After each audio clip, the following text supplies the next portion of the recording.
Throughout the original era of the Marvel Cinematic Universe, Captain America in particular was one of the most depicted on featured characters throughout a good amount of the films. Even when not depicted, Steve Rogers was mentioned in dialogue and was a pivotal aspect from Chris Evans' astonishing portrayal as the character. But the speculative scenario is this: they will never let a black man be Captain America. In 2003, Marvel Comics published Truth, Red, White, and Black, written by Kyle Baker, which reset the continuity of the 616 Marvel Comics by retconning the Captain America lore for the African American soldier Isaiah Bradley to be considered Captain America Zero, which was an imperfect version of the super soldier serum that was later perfected with Steve Rogers, at which would become the original or first iconic depiction of Captain America during the Second World War. Supposedly, the story was originally lighthearted, with Isaiah Bradley being a young scientist who had obtained his powers as Cap through a scientific experiment of his own doing, much like Reed Richards or Bruce Banner. But due to the time with Marvel Comics, editors desired for a more graphic and depressing origin, as the Tuskegee study was later chosen to be the circumstances of the origin. While the story was written well and received praise, there were more than a fair amounts of controversy or sentiment at not wanting such a character or depiction to be in connection to the mantle of Captain America. Truth was originally meant to be a miniature series set as a what-if story, essentially outside the 616 Marvel continuity of the time, but editors later desired to promote it as actual continuity to the 616, which later polarized opinions with readers on those who were knowledgeable of Captain America.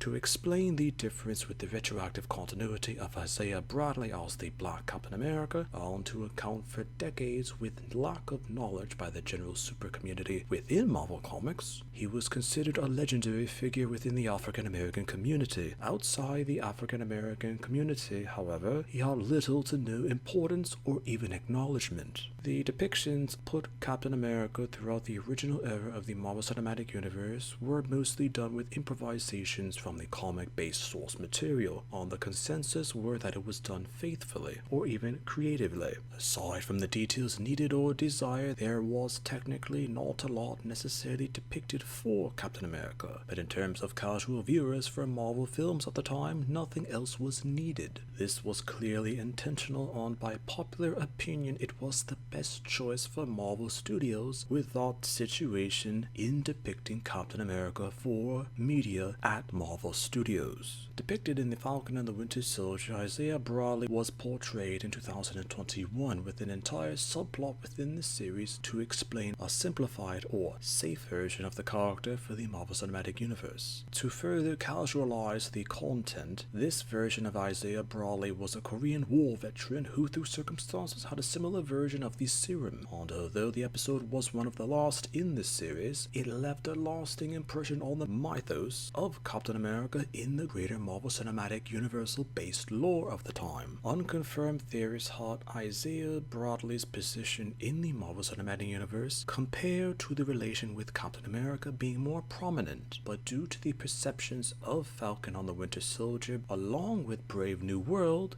had any real plans of it to be minimalized, as those examples were some of the most contested or discussed, even referred to as a final result of popular opinion from the Marvel Comics to the Marvel films. The concept of a Black Captain America is only partially in canon, from those who acknowledge the story or lore to those who don't consider it to be credible aside from its original concept of being an essential what-if story.